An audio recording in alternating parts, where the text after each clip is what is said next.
வணக்கம் நண்பர்களே.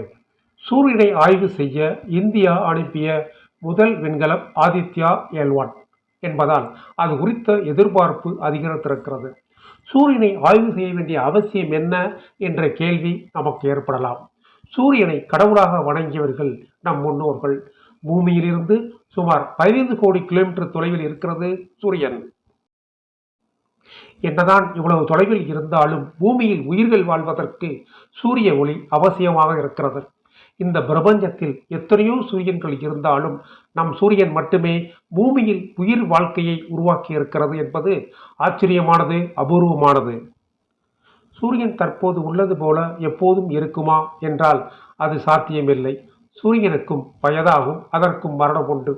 சூரியனின் வயது தற்போது 450 கோடி ஆண்டுகள் இருக்கலாம் என்கிறார்கள். நடுத்தர வயதை உடையது நம் சூரியன்.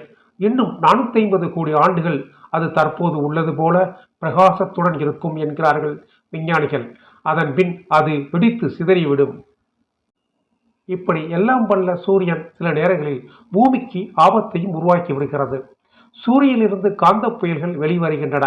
இந்த புயல் பூமியை தொட்டால் மின்னணு சாதனங்களை முற்றிலுமாக செயலிழக்க வைத்துவிடும்.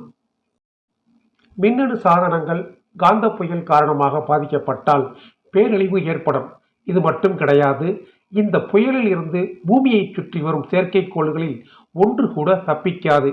அவை செயல் இழந்து பூமியில் விழுந்துவிடும்.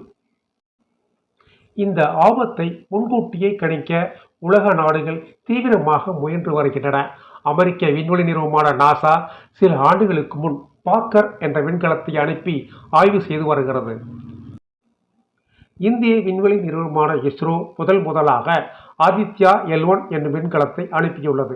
இது சூரியனின் வெப்பம், காந்த துகள்கள் வெளியேற்றம், விண்வெளியின் காலநிலை, விண்வெளியில் உள்ள துகள்கள் ஆகியவை ஒத்து ஆய்வை தொடங்கியுள்ளது.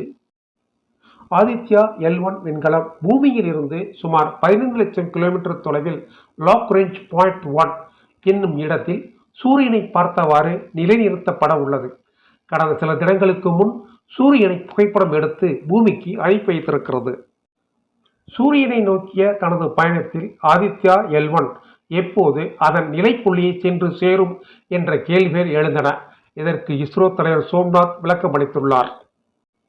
அதாவது ஆதித்யா L1 விண்கலம் ஜனவரி 6ஆம் தேதி லாக்ரேஞ்ச் புள்ளியினுடைய நிலைப்புள்ளியை சென்றடையும் என்று கூறியுள்ளார். ஜனவரி 6க்கு பிறகு இஸ்ரோ பல சாதனைகளை படைக்கும். சூரியன் புதிய புகைப்படங்கள் நமக்கு கிடைக்கும். நன்றி, வணக்கம். மீண்டும் ஒரு புதிய தகவலோடு சந்திக்கிறேன். வணக்கம்.